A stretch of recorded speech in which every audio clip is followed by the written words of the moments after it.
Hi, good evening friends. இந்த வீடியோவில் உங்கள் எல்லோரிடமும் ஒரு சில சிந்தனைகளை நான் ஷேர் பண்ணிக்க விரும்புகிறது எதை பற்றினா, நம் ஒவ்வொருவருடைய தனித்தன்மை வாய்ந்த சிந்திக்கும் திறன், கண்ணோட்டம்ங்கிற ஒரு விஷயம் ரொம்ப பவர்ஃபுல்லானதுங்க. நம்ம வாழ்க்கையில் ஒரு விஷயத்தையும் எப்படி அணுகுமுறை அல்லது கண்ணோட்டம். நம்ம கண்ணோட்டம் ஒரே ஒரு விஷயம் சம்மந்தப்பட்டதாக இருக்கலாம்.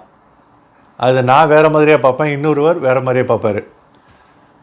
இந்த வேறு வேறு பரிமாணங்களால், வேறு வேறு அணுகுமுறையால், வேறு வேறு கண்ணோட்டத்தால் அந்த ஒரே விஷயம் ஒரு ஆளுக்கு ரொம்ப கஷ்டமாக இருக்கும், ஒரு ஆளுக்கு ரொம்ப இலகுவாக இருக்குங்க.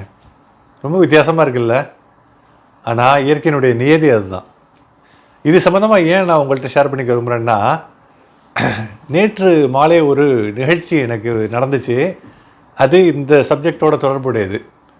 எனக்கு ஒரு தெரிந்த நண்பர், அவர் வேலையை ரிசைன் பண்ணிட்டார். என்ன காரணம்னு கேட்டேன்.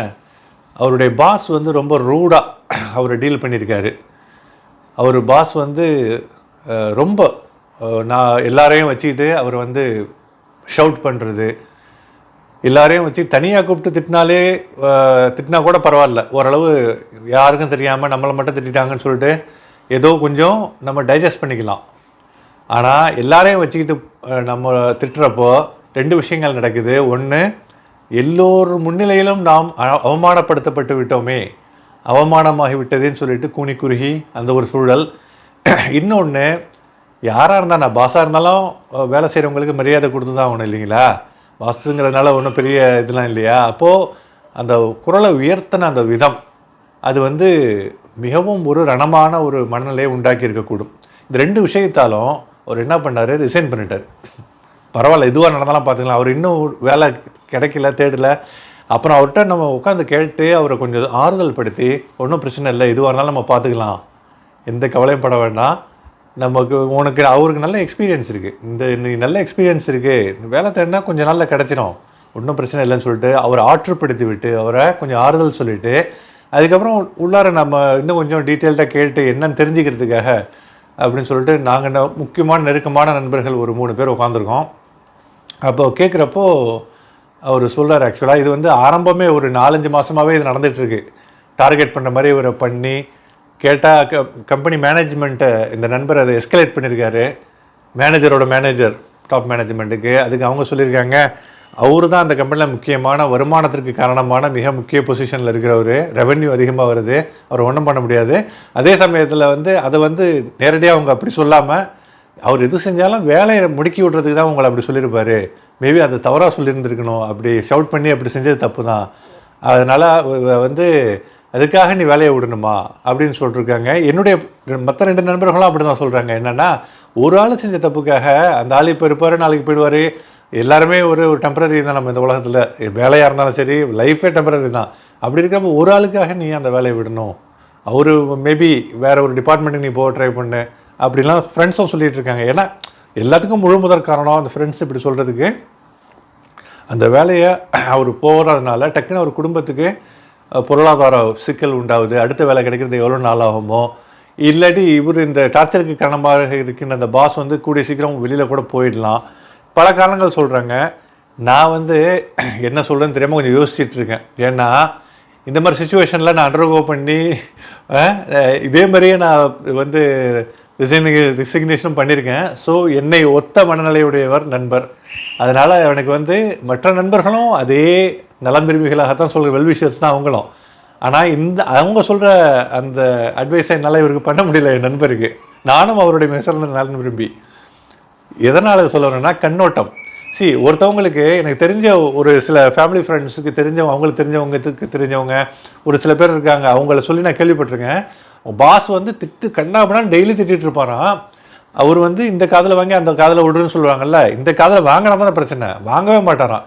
அவர் பாட்டுக்கும் பேசாமல் அந்த இது எந்த விதமான ஒரு இம்பாக்டாக இல்லாமல் அவர் பாட்டுக்கும் போயிட்டே இருப்பார். எப்படிங்க இப்படி இருக்க முடியும்னு சொல்லிட்டு தெரிஞ்சவங்க கேட்டால், அது என்னங்க அவர் பாட்டு சொல்லிட்டு போகிறாரு, அது நம்ம உள்ளார என்னத்தை இறக்கிக்கிட்டுன்னு சொல்லிட்டு, அப்படி உள்ள பர்சனாலிட்டிலாம் வரப்பிரசாதம், வரமுடன் பிறந்தவர்கள். இந்த எமோஷ்னலி சென்சிட்டிவாக இருக்காங்கல்ல, நான் சொல்கிற என்னுடைய நண்பர் மாதிரியான அல்லது என்னை ஒத்த இந்த மாதிரி எமோஷ்னலி சென்சிட்டிவ் பீப்புள் தான் ஈஸிலி டார்கெட்டட். அவங்களால ஒன்றும் பண்ண முடியாது இந்த சென்ஸ். அந்த மாதிரி ஒரு ப்ரெஷர் வர்றப்போ டக்குன்னு அந்த இடத்த விட்டு விலகிடுவாங்க. அது வந்து வீக்னஸ்ன்னு நான் சொல்ல மாட்டேன். கண்டிப்பாக அது வந்து ஈஸியாக அந்த பர்சனாலிட்டி அதை வச்சு டீல் பண்ணி அதை ஒரு மேட்டரே இல்லைன்னு சொல்லிட்டு கடந்து போகிறவங்க நல்ல பலமாக நல்ல விஷயம், நல்ல பர்சனாலிட்டியோட உள்ளவங்க. ஆக்சுவலாக வேலைலாம் விட வேண்டிய அவசியம் இல்லை. ஆனால் விடுறதுனால வீக்னஸ்ன்னு சொல்ல மாட்டேன், அது ஒரு பர்சனாலிட்டி. ஓகேங்களா? எல்லாருக்கும் ரெஸ்பெக்ட் கொடுக்கணும்னு நினைக்கிறது தப்பு இல்லை. அது சாதாரணமான ஒரு மனிதாபிமானம் மிக்க ஒரு செயல் தான். பாஸுங்கிறதுனால வந்து கீழே உள்ளவங்கள ரொம்ப டார்கெட் பண்ணணும், ஷவுட் பண்ணணும், ரூடாக இருக்கணும் அப்படின்லாம் அர்த்தம் கிடையாது. நானே பாஸாக இருக்கேன், பல பேர் என்னோடய டீமுக்கு எல்லாமே ஃப்ரெண்ட்லியாக தான் டீல் பண்ணுறேன். இந்த மாதிரி நிறைய பேர் இருக்காங்க. அந்த மாதிரி இருக்கிறப்போ அப்போ வந்து நான் யோசித்தேன், ஆக்சுவலாக இப்போ கண்ணோட்டம் தான் மாறுது இல்லைங்களா? ஒரு சில பேர் வந்து இந்த ஒரு ஆளுக்காக ஏன் விட்றான்னு சொல்லிட்டு அதையே பிடிச்சிட்டு இருக்காங்க. ஆக்சுவலாக அந்த வேலையை பிடிச்சிட்டு ஒரு வேளை அந்த டார்ச்சர் கொடுக்குற அந்த ஆள் மாறி போயிடலாம், இல்லாட்டி அவரை வேலையை விட்டு கம்பெனி தூக்கிடலாம், இது வேணாலும் நடக்கும். ஓகேங்களா? அதுக்கப்புறம் அவர் போனதுனால இவருக்காக நம்ம ஏன் நம்ம வேலையை விட்டுக்கிட்டா கேரியரை இது பண்ணிக்கணும் அப்படின்னு ஒரு கண்ணோட்டம். அந்த கண்ணோட்டத்தில் இருந்தால் அந்த வேலையே பிடிச்சிக்கிட்டு கஷ்டப்பட்டு இருந்து அப்படியே ஓட்டிடலாம், அவரும் போயிடுவார், அவங்களும் நல்லா வந்துடுவாங்க. ஆனால் அந்த காலகட்டம் இருக்குது இல்லைங்களா, அந்த மாதிரி நடக்கிறதுக்கு 1 வருஷம் ஆகலாம், 2 வருஷம் ஆகலாம், இல்லை 10 வருஷம் கூட ஆகலாம், இல்லாட்டி நடக்காமலே கூட போயிடலாம். அப்போ அந்த கட்டத்தில் அவங்க உண்டாக்குற அண்டர்கோ பண்ணிட்டு இருக்கிற அந்த மன உளைச்சல் வந்து சொல்லி மாளாது இல்லைங்களா? அதனால தான் நம்ம மென்டல் வெல்பீயிங்க்கு, மன ஆரோக்கியத்துக்கு ரொம்ப முக்கியமான ஒரு ப்ரையாரிட்டி நம்ம கொடுக்கணுங்க ஆக்சுவலாக. இல்லாட்டி நம்ம வந்து ஹார்ட் அட்டாக், அது இது டென்ஷன், ப்ரெஷர், டக்குன்னு இறந்து போகிறாங்க. இந்த மாதிரி பில்டப் ஆகி அந்த மாதிரி தான் ஆயிடுது ஆக்சுவலாக. எதுக்காக சொல்ல வரேன்னா, எல்லாமே நம்ம அட்வைஸ் சொல்கிறப்ப எல்லாமே ஈஸிங்க. இன்னொரு முக்கியமான இந்த வீடியோவில் இது வந்து அட்வைஸ் சொல்கிறவங்க நல்லதுக்கு தான் சொல்கிறாங்க, அட்வைஸ் சொல்கிறவங்க வந்து நலம் விரும்பி தான் சொல்கிறாங்க. ஆனால் அந்த அட்வைஸை வந்து சொல்கிற புறத்துலேருந்து பார்க்காம யார் அந்த விஷயத்தை அண்டர்கோ பண்ணிகிட்டு இருக்காங்களோ அந்த ஷூவில் நம்ம உட்காந்துட்டு பார்த்தோம்னு வச்சுக்கோங்களேன், அந்த ஷூவில் இந்த சென்ஸ் அந்த மனநிலையில் உள்ள மனிதராக நம்ம நினச்சிக்கணும். நம்ம மனநிலையில் அவங்கள வச்சு பார்க்கக்கூடாது, அவங்க மனநிலையிலே நம்ம போயிடணும், அவங்க சுச்சுவேஷன்லேயே போயிடணும். அப்போ நம்மளால் என்ன பண்ண முடியும்? இந்த மாதிரி அட்வைஸ் பண்ணிட்டு இருக்க முடியாது. அட்வைஸை கேட்டாலும் ஒன்றும் அதை நம்ம ஆக்ட் பண்ண முடியாது, இம்ப்ளிமெண்ட் பண்ண முடியாது. அப்போது அவங்களுக்கு சரின்னு எதுப்படுதோ அதை பண்ணுறதுக்கு அவங்களை அலோவ் பண்ணணும். அதே சமயத்தில் அவங்க சொல்கிற அட்வைஸையும் கொஞ்சம் ஓரளவு நம்ம ஆலோசனைகளை மஷூரான்னு சொல்லுவாங்க அரபியில், அதையும் உள்ளே எடுத்துக்கிட்டு முடிஞ்ச அளவுக்கு முயற்சி பண்ணு. ரொம்ப முடியலன்னா உனக்கு எந்த விஷயம் சரின்னு படுதோ அதை எடு அப்படின்னு சொல்லிட்டு நம்ம ஆலோசனை கூற வேண்டியது தான். இந்த கண்ணோட்டம் தான் வாழ்க்கையில் ரொம்ப முக்கியமான பங்கு வகிக்குதுங்க. கண்ணோட்டம், அணுகுமுறை. ஓகேங்களா? நல்ல ஒரு பக்குவப்பட்ட அணுகுமுறை இருந்தால் வந்து வாழ்க்கையில் போக பக்கம் வருது. ஆனால் ஒரு சில பர்சனாலிட்டிஸ் வந்து எத்தனை வயசு போனாலும் மாறாது. ஆக்சுவலாக எமோஷ்னலி சென்சிட்டிவ் சின்ன வயசில் ரொம்ப அதிகமாக இருப்பாங்க, வயசு போக கொஞ்சம் பக்குவப்படும். ஆனால் அந்த ஃபவுண்டேஷன் மாறாது. ஓகேங்களா? அப்போது அதனால தான் இப்போ என்னுடைய நண்பர் இந்த எதுக்காக இவ்வளவையும் சொல்ல வரேன்னா, அந்த நண்பர்கிட்ட இப்போ நான் மற்ற நண்பர்கள் சொன்ன மாதிரி அட்வைஸ் பண்ணலன்னு சொன்னேன்ல, அவர்கிட்ட ஒரே ஒரு விஷயம் மட்டும் சொன்னேன். என்னால் அவங்க சொல்கிற மாதிரி சொல்ல முடியல. காரணம், இந்த மாதிரி சுச்சுவேஷன் நானும் அண்டர்கோ பண்ணி ஒன்றை மாதிரியே ரிசைனும் பண்ணியிருக்கேன். அதனால் நீ அதே இடத்துல பிடிச்சிட்டு இருன்னு சொல்ல முடியாது. ஆனால் ஒரு சில விஷயத்தையும் ஞாபகம் வச்சுக்கோ, உன்னால் இன்னொரு வேலையை பார்த்து இன்னொரு வேலையை ஏறிட்டு விட முடியும்னா, அது வரைக்கும் உன்னால் தாங்க முடியும்னா வெல் அண்ட் குட், பெஸ்ட். ஏன்னா பொருளாதாரம், இன்கம் ஃபேமிலிக்கு அவசியம். டக்குன்னு விட்டால் கேப் வந்துடும். இல்லை அது முடியல, நீ ஆல்ரெடி தலைக்கு மேலே போயிடுச்சு அப்படின்னு நினச்சா விட்டுடு, அவ்வளோதான். யார் என்ன சொன்னாலும் ஒன்றும் பிரச்சனை இல்லை. உன்னுடைய வெல்பீயிங், உன் மனசனுடைய இது எல்லாமே அடுத்தவங்க அட்வைஸ் பண்ணுறவங்களுக்கு தெரியாது, உனக்கு தான் தெரியும். நீ தான் அண்டர்கோ பண்ணிகிட்ருக்க இந்த விஷயத்தை. முடியலன்னு நினச்ச ஒரு லெவலுக்கு மேலே போயிடுச்சு. இத்தனை நல்ல விஷயங்களும் உன்னுடைய நலம் விரும்பிகள் சொல்கின்ற நல்ல விஷயங்களும் உனக்கும் புரியுது, அதையும் தாண்டி முடியலன்னா விட்டுரு, ஒன்றும் பிரச்சனை இல்லை, பார்த்துக்கலாம் எல்லாத்தையும். இறைவன் இருக்கிறான், நல்ல இறைவன் உனக்கு நல்ல கல்வியை கொடுத்துருங்க, நல்ல குணநலன்களை கொடுத்துருங்க, நல்ல குடும்பத்தை கொடுத்துருங்க.